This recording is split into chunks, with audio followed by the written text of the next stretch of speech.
Hello दोस्तों, स्वागत है आपके चैनल पे। तो ये क्लास 7 के एनसीईआरटी जो कि ज्योग्राफी चल रहा है, इससे पहले 1 से लेकर 5 चैप्टर तक कराया जा चुका है। अगर आप लोगों ने नहीं देखा है तो जाकर ज़रूर इसको देख लें, उसके बाद ही चैप्टर 6 को करें, ताकि पिछला चैप्टर करना बहुत ही इम्पोर्टेंट है। ठीक है। और आप लोग को बताते हैं कि इस चैनल पे एनसीईआरटी के सभी सब्जेक्ट पूरा कराया जाएगा। इससे पहले क्लास 6 का भी एनसीईआरटी कराया जा चुका है। अगर आपने नहीं देखा हो तो जाके ज़रूर देख ली। तो अभी फ़िलहाल इसमें भूगोल चल रहा है, जो क्लास 6 हो चुका है, और 7 क्लास का होने वाला है, जो कि आज है चैप्टर 6। चैप्टर 6 का नाम है मानव पर्यावरण, है ना, अन्य क्रियाएँ, उष्णकटिबंधीय उपोष्ण, है ना, उपोष्ण प्रदेश। देखिए जो यहाँ पे कुछ कहानी टाइप का दिया हुआ रहता है, ये अपने से खुद रीड कर सकते हैं। इसमें कुछ क्वेश्चन नहीं बनता है, तो अब देख लो। अगर पढ़ना है किसी को नया नया तो पढ़ सकते हो। बाकी क्या होता है, इससे कोई क्वेश्चन नहीं बनता है, आप याद रखिए। तो चलिए हम लोग यहाँ से देखेंगे कि अमेज़न बेसिन में जीवन। ठीक है, अमेज़न बेसिन में जीवन। चलिए शुरू करते हैं। क्लास 7 का चैप्टर नंबर क्या था? Chapter number 6। ठीक है, चलो चैप्टर नंबर 6 क्लास 7 भूगोल। चलिए यहाँ से शुरू करते हैं। अमेज़न बेसिन में जीवन। अमेज़न बेसिन के विषय में जानने से पहले हम मानचित्र देखें। देखिए, अमेज़न बेसिन के विषय में जानने से पहले हम क्या देखना? मानचित्र देखना। तो मानचित्र क्या है, चलो यहाँ देख लीजिए। अमेज़न बेसिन, ठीक है, दक्षिण अमेरिका में अमेज़न बेसिन कैसा दिखता है देख लीजिए। अमेज़न बेसिन ये दक्षिण अमेरिका में है। अमेज़न बेसिन देख सकते हैं, एक बहुत बड़ा जाल, बहुत बड़ा भाग अमेज़न बेसिन में है। ठीक है, उसके बाद देखिए इसके साइड में वेनेजुएला है, कोलंबिया है, इक्वाडोर है ना, गुयाना है, सूरीनाम है, फ्रेंच गुयाना है, ये सब देख सकते हैं। बोलिविया है ना, पराग्वे, अर्जेंटीना, उरुग्वे, चिली, ये सब आप देख सकते हैं। सब क्या है, अटलांटिक महासागर के, है ना, आसपास है, और प्रशांत महासागर के आसपास है। तो चलिए हम लोग देख ले अमेज़न बेसिन का चित्र, मानचित्र। चलो आप देखते हैं कि ध्यान दें कि उष्णकटिबंधीय प्रदेश कर्क रेखा और मकर रेखा के मध्य स्थित है। अब ध्यान दें कि उष्णकटिबंधीय प्रदेश क्या है, जो कि कर्क रेखा और मकर रेखा के मध्य में स्थित है। भूमध्य रेखा के 10 डिग्री उत्तर से 10 डिग्री दक्षिण के मध्य के भाग को भूमध्य रेखा प्रदेश कहते हैं। ठीक है, ये बात भी समझ गए होंगे कि भूमध्य रेखा के 10 डिग्री उत्तर से 10 डिग्री दक्षिण के मध्य के भाग को भूमध्य रेखीय प्रदेश कहते हैं। अब देखिए, अमेज़न नदी इसी प्रदेश से होकर बहती है। ध्यान दें कि यह पश्चिम में पर्वतों से निकलकर पूर्व में अंध महासागर में कैसे पहुंचती है। अब देखिए, अमेज़न नदी किस प्रदेश, इसी प्रदेश से होकर, जो कि ऊपर पड़े थे, भूमध्य रेखा प्रदेश से होकर निकलती है, बहती है, और यह पश्चिम में पर्वतों से निकलकर पूर्व में अंध महासागर में कैसे पहुंचती है, ये जानेंगे। अब देखिए, जिस स्थान पर कोई नदी किसी अन्य जल राशि में मिलती है उसे नदी का मुहाना कहते हैं। अब देखिए, जिस स्थान पर कोई नदी किसी अन्य जल राशि में मिलती है, देखिए कोई नदी जैसे आ रहा है और अन्य जल राशि से मिल जा रहा है, तो उसी को कहेंगे नदी का मुहाना। ठीक है। अब देखिए, अमेज़न नदी में बहुत सारी सहायक नदियाँ मिलकर अमेज़न बेसिन का निर्माण करती है। अब क्या समझे है कि अमेज़न नदी में बहुत सारी सहायक नदियाँ मिलकर क्या बोलते हैं, अमेज़न बेसिन का निर्माण करती है। ठीक है, अमेज़न नदी और अमेज़न बेसिन अलग टाइप का, लेकिन समझ रहे होंगे आप कि अमेज़न नदी में जो बहुत सारे नदी मिला हुई अमेज़न बेसिन कहला रहा है। अब देखिए, यह नदी बेसिन ब्राज़ील के भागों, पेरू के कुछ भागों, बोलिविया, इक्वाडोर, कोलंबिया तथा वेनेजुएला के छोटे भाग से अपवाहित होती है। अब समझ में आ रहा होगा आपको। अब देखिए, क्या आप इस बेसिन में स्थित उन देशों का नाम बता सकते हैं जिनमें से भूमध्य रेखा गुजरती है? तो यहाँ पे आप समझ रहे होंगे कि हम लोग चित्र देख चुके थे ये अमेज़न बेसिन का। ठीक है, तो नाम आप देखो, क्या बहुत सारा नाम दिया हुआ है। ठीक है, उन देशों का नाम, देश का नाम आप देख सकते हैं जो अभी रीड किए थे। चलिए अब तुरंत फिर इसको देख लेते हैं। जलवायु। देखिए, जैसे कि अब आप जानते हैं अमेज़न बेसिन भूमध्य रेखा के आसपास फैला है। देखो, आप जानते हैं कि अमेज़न बेसिन कहाँ है, भूमध्य रेखा के आसपास फैला हुआ है, और पूरे वर्ष यहाँ गर्म एवं नम जलवायु रहती है। यहाँ का मौसम दिन और रात दोनों ही समय लगभग समान रूप से गर्म एवं आर्द्र होते हैं। आप समझ रहे हैं वहाँ क्या होता है, गर्म रहता है, गर्मी, ठीक है। तो शरीर में चिपचिपाहट महसूस होती है। इस प्रदेश में लगभग प्रतिदिन वर्षा होती है और वहाँ भी बिना किसी पूर्व चेतावनी के दिन का तापमान उच्च व आर्द्र आती होती है, ठीक है। रात के समय तापमान कम हो जाता है लेकिन आर्द्रता वैसी ही बनी रहती है। देखो उसमें गर्मी ऐसी रहेगा ही, तापमान घट जाता है, ठीक है, आर्द्रता वैसी रहेगा। कहाँ पे, ठीक है, अमेज़न बेसिन के आसपास। अब देखिए वर्षा वन। इन प्रदेशों में अत्यधिक वर्षा के कारण यहाँ की भूमि पर सघन वन उग जाते हैं, ठीक है। चित्र 6.1 6.3 में हम लोग देखेंगे। अब देखिए वन इतने सघन होते हैं कि पत्तियां तथा शाखाओं से छत सी बन जाती है, जिसके कारण सूर्य का प्रकाश धरातल तक नहीं पहुंच पाता है। यहाँ की भूमि प्रकाश रहित एवं नम बनी रहती है। यहाँ केवल वही वनस्पति पनप सकती है जिसमें छाया में बढ़ने की क्षमता हो।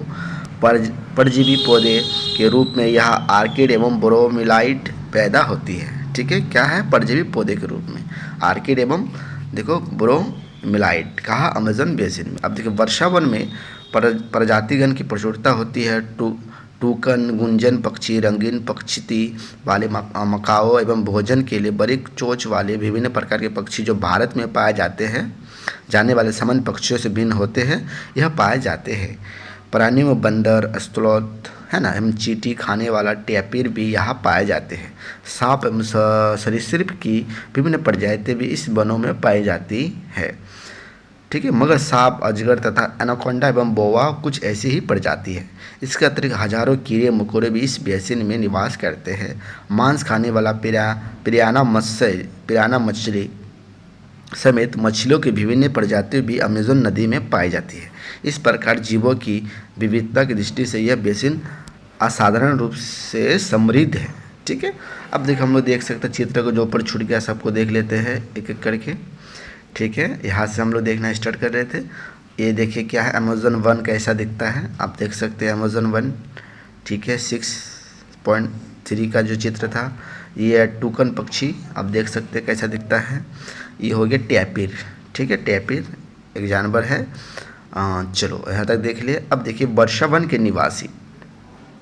यहाँ के लोग छोटे से क्षेत्र में वन के कुछ वृक्षों को काट कर अपना भोजन, है ना, के लिए फसल उगाते हैं। यहाँ के पुरुष शिकार करते हैं तो नदी में मछली पकड़ते हैं, जबकि महिलाएं फसलों का ध्यान रखती है।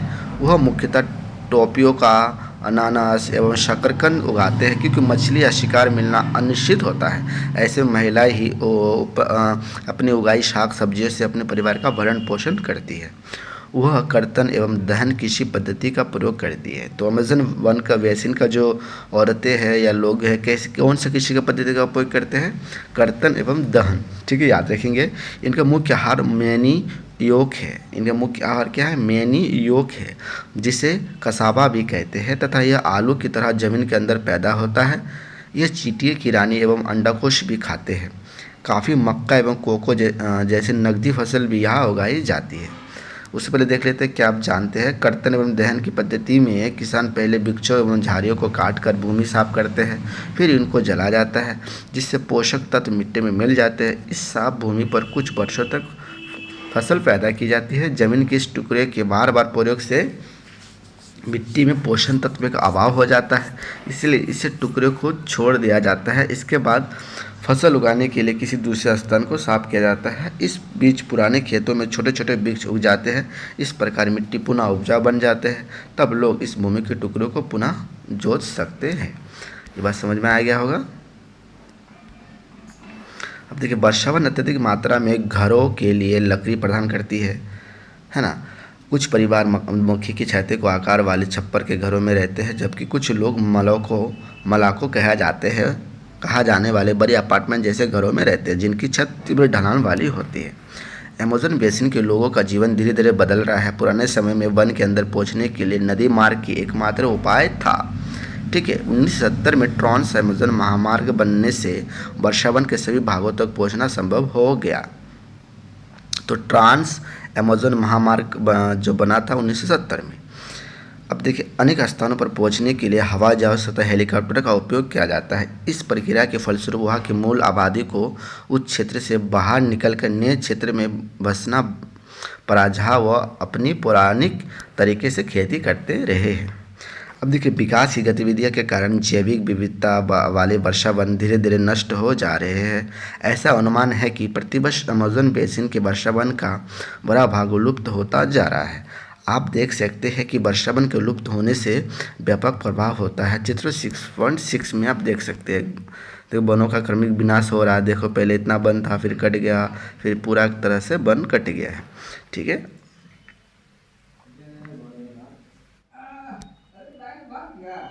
उसके बाद देखिए व्यापक प्रभाव होता है। अब वर्षा के कारण मिट्टी की ऊपरी परत बह जाती है एवं सघन वन बंजर भूमि में बदल जाते हैं। ठीक है, उससे पहले उधर देख लेते हैं और क्या है, क्या आप जानते हैं कर्तन तंत्र देख लिए थे। चलो यहाँ तक हो गया। अब देखिए, अब विकास की गतिविधियों के कारण जैविक विविधता वाले वर्षा वन धीरे धीरे नष्ट हो रहे हैं। जैसे अनुमान है कि बढ़ती वर्षा अमेज़न बेसिन के वर्षा वन का बड़ा भाग लुप्त होता जा रहा है। आप देख सकते हैं कि वर्षा वन के लुप्त होने से व्यापक प्रभाव होता है। वर्षा के कारण मिट्टी की ऊपरी परत बह जाती है एवं सघन वन भूमि बंजर में बदल जाती है। इसको रीड किए ही थे। फिर यहाँ देख लेते हैं हम लोग, गंगा ब्रह्मपुत्र बेसिन में जीवन कैसा होता है। चलिए देखते हैं कि देखिए, गंगा तथा ब्रह्मपुत्र की सहायक नदियां मिलकर भारतीय उपमहाद्वीप में गंगा ब्रह्मपुत्र बेसिन का निर्माण करती है। चित्र 6.8, एक बार चित्र 6.8 देख लेंगे हम लोग किधर है। ठीक है, चलो नीचे होगा, हम लोग देख लेंगे चित्र 6.8 को, है ना। यह बेसिन ओपोषण में 10 डिग्री उत्तर से और 30 डिग्री उत्तर अक्षांश के मध्य स्थित है। घाघरा, सोन, चंबल, गंडक, कोसी जैसी गंगा की सहायक नदियाँ एवं ब्रह्मपुत्र की सहायक नदियाँ इसमें अववाहित होती है। ठीक है, तो आप समझ रहे होंगे, घाघरा, सोन, चंबल, गंडक, कोसी जैसी गंगा की सहायक नदियाँ, ये सब क्या है, गंगा की सहायक नदियाँ है। कोसी, घाघरा, सोन, चंबल, गंडक, है ना, नदियाँ ब्रह्मपुत्र की सहायक नदियाँ इसमें अववाहित होती है। एटलस की सहायता से ब्रह्मपुत्र की कुछ सहायक नदियों के नाम ढूंढे। इधर गंगा एवं ब्रह्मपुत्र के मैदान, पर्वत एवं हिमालय के गिरिपात तथा सुंदरवन डेल्टा इस बेसिन की मुख्य विशेषता है। आप समझ गए होंगे। इससे पहले हम लोग देख लेते हैं आखिर यहाँ पे जो चित्र था ये क्या चित्र है। ठीक है, चलो अब देखिए, इसमें ये देखिए ब्रह्मपुत्र नदी कैसा दिखता है, एक चित्र है। और 6.8 जो गंगा ब्रह्मपुत्र बेसिन है, आप देख सकते हैं गंगा नदी इधर हो गया है और ब्रह्मपुत्र नदी इधर है, जो मिलकर बेसिन का निर्माण करता है। ठीक है, अब देखिए मैदानी क्षेत्र में अनेक चाप झील पाई जाती है। यहाँ का जलवायु मुख्यतः मानसूनी है। मानसून में मध्य जून से मध्य सितंबर के बड़ी वर्षा होती है। ग्रीष्म ऋतु में गर्मी एवं शीत ऋतु में ठंडा होती है। भारत का मानचित्र देखिए, उन राज्यों का नाम बताइए जहाँ गंगा ब्रह्मपुत्र बेसिन स्थित है। वही 6.8 फीट से देखना बोल रहा है जहाँ के राज्य स्थित है, देख सकते हैं आप। ठीक है, उसके बाद देखिए, बेसिन क्षेत्र में विभिन्न प्रकार की स्थलकृति है। जनसंख्या के वितरण में पर्यावरण की प्रमुख भूमिका, है ना, पर्यावरण की प्रमुख भूमिका होती है। तीव्र ढाल वाले पर्वतीय क्षेत्र बसने के लिए प्रतिकूल है, अतः गंगा ब्रह्मपुत्र बेसिन के पर्वतीय क्षेत्र में कम लोग रहते हैं। मानव प्रवास के लिए मैदानी क्षेत्र सबसे उपयुक्त है, अतः यह जनसंख्या घनत्व अधिक है। कहाँ पे, मैदानी क्षेत्र में। देखिए, यहाँ की मिट्टी उपजाऊ है। जिन स्थानों पर फसल उगाने के लिए, है ना, समतल भूमि उपलब्ध है, वहाँ के लोग को मुख्य व्यवसाय कृषि है। धान यहाँ की मुख्य फसल है। चूँकि धान की खेती के लिए पर्याप्त जल की आवश्यकता होती है, यह उसी क्षेत्र में उगाया जाता है जहाँ अधिक वर्षा होती है। यहाँ उगाई जाने वाली अन्य फसलें गेहूँ, मक्का, ज्वार, चना एवं बाजरा है। गन्ना एवं जूट जैसी नकदी फसल भी उगाई जाती है। मैदान के कुछ क्षेत्रों में केले के बागान भी देखे जाते हैं। पश्चिम बंगाल एवं असम में चाय के बागान मिलते हैं। बिहार एवं असम के कुछ भागों में सिल्क के कीड़े का संवर्धन कर सिल्क का उत्पादन किया जाता है। मंद ढलान वाले पर्वतों एवं पहाड़ियों पर वेदिकाओं में फसलें उगाई जाती है। इससे पहले इधर देख लेते हैं, कुछ छुट रहा है कि नहीं, शब्दावली है। यहाँ शब्द वाले देख लेंगे कि जनसंख्या घनत्व क्या है, का अर्थ क्या है, एक वर्ग किलोमीटर क्षेत्र में रहने वाले लोगों की संख्या। उदाहरण, उत्तराखंड का जनसंख्या घनत्व 189 है, जबकि पश्चिम बंगाल का 1029 तथा बिहार का 1102 है। याद रखेंगे, बिहार का घनत्व अधिक है, ये भी याद रखेंगे। अब देखिए, क्रियाकलाप छोड़ना है, क्रियाकलाप नहीं देखना होता है। अब देखिए, यहाँ से हम देखेंगे विभिन्न भूआकृति के अनुसार वनस्पति में भी विभिन्नता पाई जाती है। गंगा ब्रह्मपुत्र मैदान में सागवन, शाखू एवं पीपल के साथ उष्णकटिबंधीय पर्णपाती पेड़ भी पाए जाते हैं। ब्रह्मपुत्र के मैदानी क्षेत्र में घने बांस के घने झुरमुट पाए जाते हैं। डेल्टा क्षेत्र मैंग्रोव वन से घिरा है। उत्तराखंड, सिक्किम एवं अरुणाचल प्रदेश की ठंडी जलवायु एवं तीव्र ढाल वाले भाग में चीड़, देवदार एवं फर जैसी शंकुधारी पेड़ पाए जाते हैं। अब देखिए यहाँ पे 6.10 का जो असम में चाय के बागान है ना। धान की कृषि आप देख सकते हो। अगर कोई नहीं देखा हो धान की कृषि कैसे किया जाता है आप देख लो, ठीक है।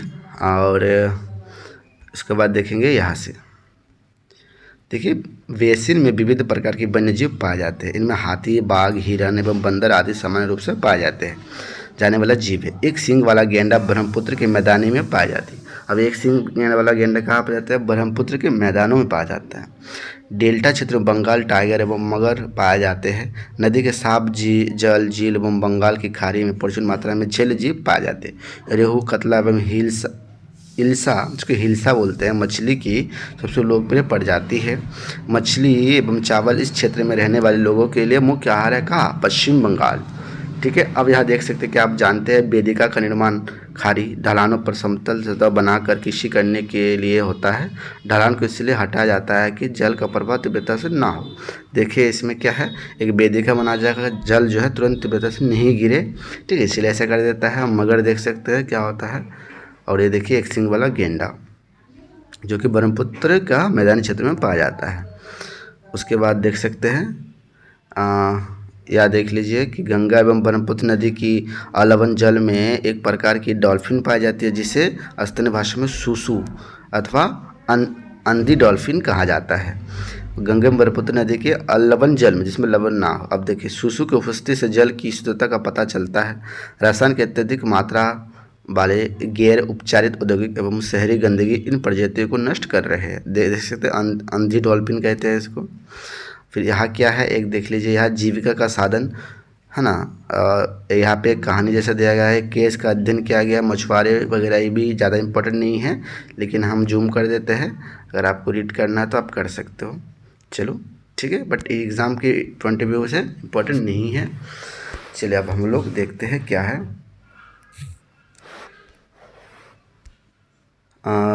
क्या आप जानते हैं कि सार्वभौमिक स्वच्छता कवरेज प्राप्त करने और स्वच्छता पर ध्यान केंद्रित करने से है ना करने के प्रयासों में तेज़ी लाने के लिए भारत के प्रधानमंत्री ने 2 अक्टूबर 2014 को स्वच्छ भारत मिशन का शुभारंभ किया।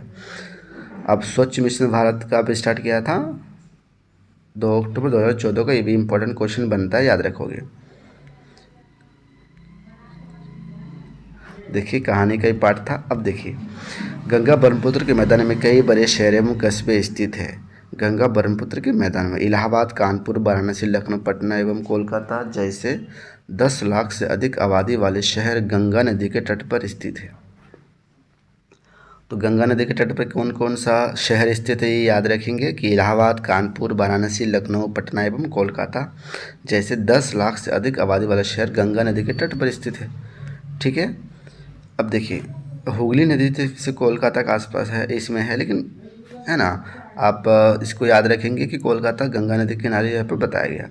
अब तो शहरों तथा यहाँ स्थित उद्योगों का गंदा पानी है ना बह कर नदी में रही जाती है, जिससे नदी प्रदूषित होती है। अब तो गंगा नदी के तट पर स्थित वाराणसी शहर देखिए आप कैसा प्यारा लग रहा है वाराणसी शहर। अब देखिए बेसिन में यातायात का सुविधा कासित तंत्र उपस्थित है। आप देख सकते हैं कि गंगा ब्रह्मपुत्र बेसिन में यातायात के 4 मार्ग सुविकसित है। मैदानी इलाकों के लोग सड़क मार्ग एवं रेल मार्ग द्वारा एक स्थान से दूसरे स्थान तक जाते हैं। नदी के तट क्षेत्र में जलमार्ग यातायात का प्रभावशाली माध्यम है। कोलकाता हुगली नदी पर स्थित एक महत्वपूर्ण पतन है। अब देखिए कोलकाता क्या है, हुगली नदी पर स्थित एक पतन है, याद रखेंगे। मैदानी क्षेत्र में कई बड़े बड़े हवाई है ना पतन भी स्थित है। पर्यटन इस बेसिन की एक महत्वपूर्ण क्रिया है। आगरा में यमुना के किनारे स्थित ताजमहल, इलाहाबाद में गंगा एवं यमुना नदी का संगम, उत्तर प्रदेश एवं बिहार में बौद्ध स्तूप, लखनऊ का इमामबाड़ा, असम का काजीरंगा एवं मानस वन्यजीव अभ्यारण्य है ना अभ्यावन तथा अरुणाचल प्रदेश की विशिष्ट जनजातीय संस्कृति जैसे कई दर्शनीय स्थल है। अब चित्र 6.14 देख सकते हैं। मानव वन्यजीव प्राणी अवयव में भाग, ये सब देख सकते हैं भाग को। अब देखिए यहाँ पे चैप्टर ख़त्म होता है और यहाँ पे अभ्यास स्टार्ट हो रहा है। आप देख सकते हैं हर एक क्वेश्चन को देखेंगे और आंसर देने का ट्राई करेंगे, और नहीं है तो उसका नोट भी कर सकते हैं। अब बुक में फिर से पढ़ के नोट भी कर सकते हैं आंसर का। देखिए टुकन क्या था, एक टुकन था पक्षी, है ना। मैनिऑक कहाँ का प्रमुख भोजन था, क्या था, अमेज़न बेसिन का था ना मैनिऑक। अब देखिए कोलकाता किस नदी के तट पर स्थित है, हुगली नदी के तट पर स्थित है। देवदार एक फर किसके प्रकार है, देवदार, शंकुधारी वृक्ष वगैरह है। बंगाल टाइगर कहाँ मिलते हैं, है ना, बंगाल टाइगर डेल्टाई, है ना, क्षेत्रों में मिलते हैं। चलो इसी तरह से क्वेश्चन देख सकते हैं आप। चलो दोस्तों अब जल्दी ही इसका जो फिर लास्ट चैप्टर है 7 वो आने वाला है। ये चैप्टर था 6 जो कि है भूगोल NCERT क्लास 7 का। तो जल्द ही फिर क्लास 7 होने के बाद 8, 9, 10, 11, 12 भी करा दिया जाएगा। तो आप लोग बने रहे। चलिए फिर मिलते हैं आज का नेक्स्ट जो कि लास्ट है 7 चैप्टर क्लास 7 का।